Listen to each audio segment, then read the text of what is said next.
Hey everybody, so this is just a quick osmosis review. I want to remind you guys that everything I'm talking about is covered in more detail in your textbook, so you should read chapters 5, section 5.2 about the movement in and out of cells, and also review section 39.1 in chapter 39 of your textbook about water and electrolyte balance in animals.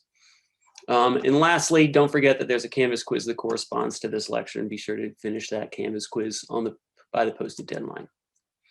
So as a quick review, passive or simple diffusion is basically just the movement of molecules from a high to a low concentration. So you can think of a solute like oxygen. So a solute is anything that's dissolved in a liquid medium or in a solution. And passive diffusion is basically just the movement of those oxygen or any solute molecules from an area of higher concentration down their concentration gradient to a lower concentration. And a couple key things about this passive or simple diffusion. By definition, there's no energy required. So this is just a random movement of molecules because they're bumping against each other. They'll move from areas of higher concentration to lower concentration. And in addition, if they're moving across a membrane protein, or I'm sorry, a cell membrane. So remember, a cell membrane is a membrane that surrounds a cell, and it's made up of what's called a lipid bilayer. So there's all these little fatty acids that are all linked to each other that make this bilayer. So there's lipids on this side, there's lipids on this side, and it's this bilayer because there's two layers of these lipids that make up a cell membrane. And when you're having passive diffusion, there's no membrane protein required for these oxygen molecules to move across this lipid bilayer. So oftentimes there'll be a little protein that's embedded in this membrane that creates a sort of channel or passageway for these molecules to move if they can't get across the lipid bilayer on their own. And in passive diffusion, you don't need those membrane proteins. This molecule can just move passively without a protein, without any energy, through this lipid bilayer from an area of high concentration to low concentration. So when we talk about diffusion across lipid bilayers, we can use this sort of simplified example to figure out how molecules will move across an artificial lipid bilayer. So we have this sort of beaker set up where there's water on two sides, there's glass on one side, and then there's this artificial lipid bilayer that's put in there. And this is basically made to imitate what a lipid bilayer or a cell membrane would look like, okay? And so we can ask ourselves, if we've got this sort of artificial lipid bilayer that imitates a cell membrane, what's going to happen to a solute? How's it going to be able to move across this lipid bilayer? And a solute, remember, can either be an ion or some sort of molecule. So this could be salts, this could be oxygen, this could be any sort of molecule that's dissolved in a liquid medium.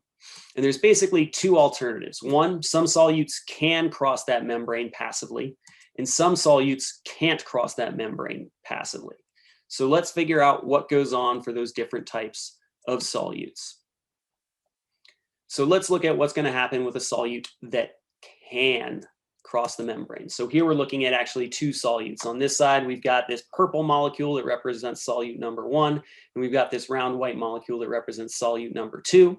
And they start on different sides of the lipid bilayer. So you can imagine this is the inside of the cell and this is the outside of the cell. And both of these solutes are able to passively diffuse across this lipid bilayer. So what's going to happen is basically the solutes are going to move along their concentration gradient. So the purple ones are going to move from higher to lower concentration. The white ones are going to move from higher to lower concentration passively across this lipid bilayer until eventually equilibrium is established. And at this point, the solutes will still continue to move back and forth across the membrane, but it's going to be at equal rates to equal sides because they've got equal concentrations on either side of that lipid bilayer. So equilibrium has been established. Concentration gradients are the same on both sides for both molecules. But what if a solute can't cross a cell membrane? So let's take a look here at this green molecule. And in this case, this is a solute that's not able to passively cross a lipid membrane or a lipid bilayer. And take close note of the volumes on either side of the beaker. So in this case, what's going to happen is the molecule itself can't cross, but water can. And so this diffusion of water across a lipid bilayer is something called osmosis. So osmosis is just the passive diffusion of water across a lipid bilayer.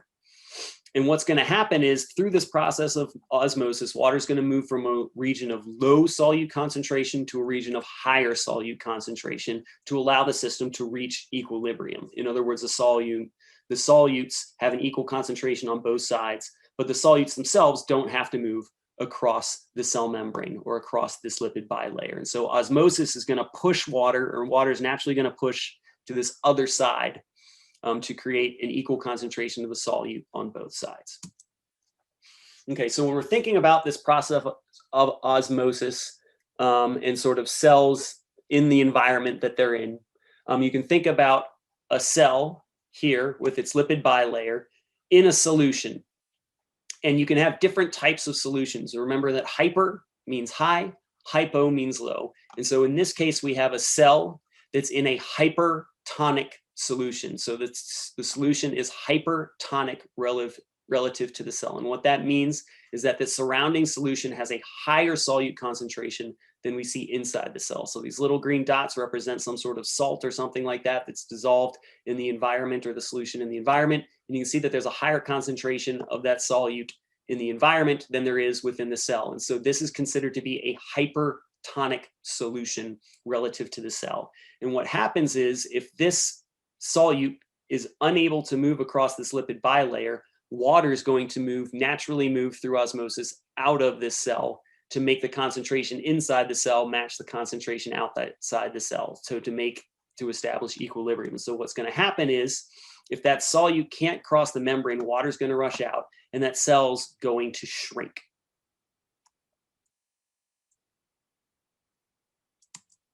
So you can also have a cell in what's called a hypotonic solution. So if you put a cell with a lipid bilayer into a hypotonic solution relative to the cell, so in a hypotonic solution, the solution surrounding has a lower solute concentration than what's inside the cell. In this case, osmosis is going to try to balance the concentration outside and inside of the cell. So water is going to rush into the cell, and sometimes so much water can rush into the cell that it can actually cause the cell to burst. So this is what's going to happen if you put a cell into a hypotonic solution, and that solute, in this case, is not able to naturally cross the lipid bilayer. And in general, animal cells are usually going to regulate diffusion and osmosis to create an equilibrium of water in and out of the cell, so that cell size doesn't change, okay? And so for animal cells, it's ideal to be in an isotonic solution, or an isotonic state, when the concentrations inside and outside of the cell are the same, okay? And so remember that animal cells don't have cell walls like plant cells do. And so it's very important for animal cells to do this, because they don't have that extra cell wall layer around them to sort of stop them from shrinking too much or blowing up too much. And so if you just have this cell membrane in animal cells, an isotonic solution is ideal.